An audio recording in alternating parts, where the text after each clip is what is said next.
quelles sont les pires idées de business à lancer à Dubaï? C'est tout de suite. C'est parti.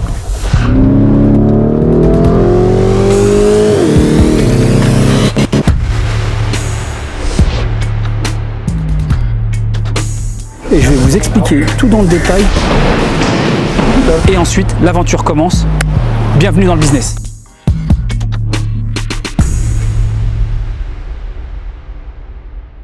Dans cette vidéo, je vais vous donner les pires idées de business à lancer à Dubaï.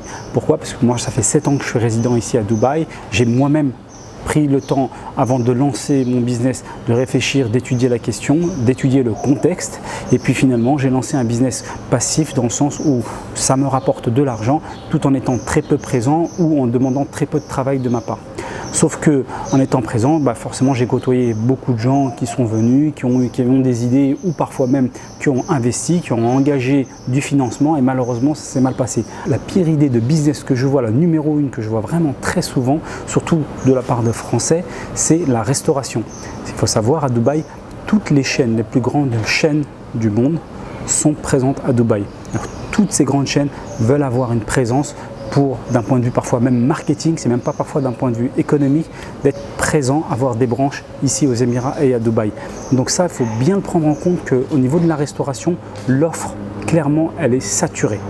Donc, il suffit juste de venir, de tester, de voir. Vous avez donc tous les restaurants dans les malls, vous avez les restaurants à l'extérieur qui font du delivery, vous avez aussi le concept de street food, vous savez à l'extérieur dans les outdoors, vous avez des espaces où vous avez les petites camionnettes qui vendent des burgers et tous les concepts existent. Donc vraiment si vous voulez vous lancer dans la restauration à Dubaï, il faut vraiment réfléchir si votre concept est très spécifique et qu'il répond à un besoin qui n'a pas été offert, là effectivement éventuellement, mais dans la très grande majorité, ça a été malheureusement très souvent un échec.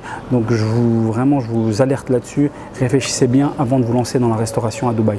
Deuxième pire idée à Dubaï, en fait, c'est pas une idée précise, c'est plus un concept, c'est plus une approche. Ça s'applique à différents types de business. C'est le fait de venir à Dubaï, de ne pas connaître le contexte et de vouloir investir des sommes très importantes. Si vous êtes dans ce cas de figure, si vous souhaitez investir de manière conséquente, alors que vous ne maîtrisez pas ou vous ne connaissez pas le contexte, je pense que c'est très risqué.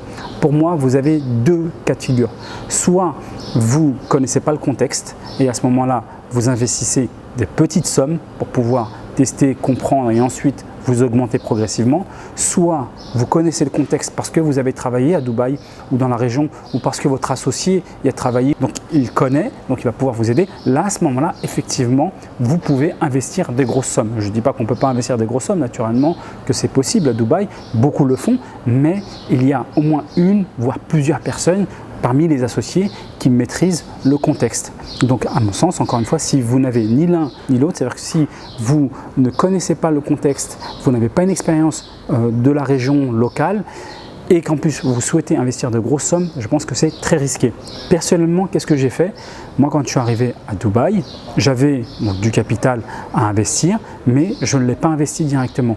J'ai découvert un moyen de lancer un business à Dubaï sans créer de société, ce qui m'a permis de démarrer avec un capital très petit puisque je lançais un business que je ne maîtrisais pas et dans un contexte que je ne maîtrisais pas, donc je ne voulais pas surinvestir. Donc j'ai pu tester mon idée sans créer de société.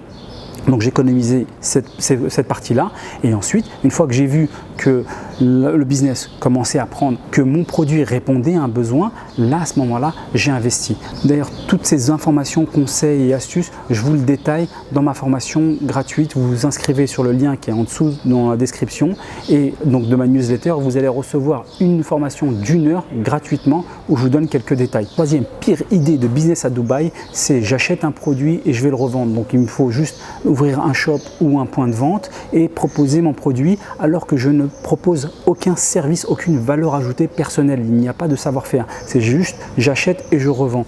Ça pour moi, on est dans une catégorie où vous n'avez pas de barrière à l'entrée. C'est très concurrentiel. Il y aura deux options. Soit votre produit ne marche pas parce que vous pensiez que ça va être la tendance et que ça allait cartonner et que finalement ça ne marche pas. Donc bon, ça tombe à l'eau. Soit ça marche parce qu'effectivement la tendance a pris et que c'est vraiment un produit qui est demandé. Et là, à ce moment-là, vous allez avoir toute la concurrence asiatique qui va déferler, qui va faire la même chose que vous, qui va faire copier-coller. Et sachez que eux, par contre, la marge qu'ils vont se permettre, c'est-à-dire le bénéfice, ils peuvent se permettre une marge et un bénéfice inférieur au vôtre. C'est-à-dire que comme ils ont des conditions de vie beaucoup moins chères, donc ils vont miser à fond sur le prix et eux, ils vont pouvoir le descendre davantage que vous. Donc à ce jeu-là, vous n'allez pas être gagnant. Donc concrètement, au final, soit ça ne marche pas, soit ça marche et vous vous faites concurrencer au bout de 6 mois, 1 an. Donc il est indispensable d'avoir une valeur ajoutée, d'avoir un savoir-faire, un service qu'on rajoute sur ce que l'on vend. La barrière à l'entrée, en réalité, c'est valable pour toute entreprise dans le monde. Ça permet de diminuer la concurrence, mais encore plus à Dubaï, parce que là, vous avez tout justement en face, toute l'Asie qui est là. Allez sur un produit où vous apportez une valeur ajoutée, vous apportez un service. Donc un service est beaucoup mieux qu'un produit tel quel. C'est fini pour cette vidéo, j'espère que tu as bien aimé. Alors comme d'habitude, un petit coup de pouce en likant, un coup de main en partageant, un coup de pompe dans les commentaires si tu n'as pas aimé. Et sinon, surtout, n'oublie pas de t'inscrire à ma newsletter. Tu trouveras le lien dans la description. Pour savoir plus sur Dubaï, tu recevras 1 heure de formation gratuite pour en savoir davantage et avancer dans ton projet. Je te dis à bientôt, bisous and kiff à tous. Ciao, ciao.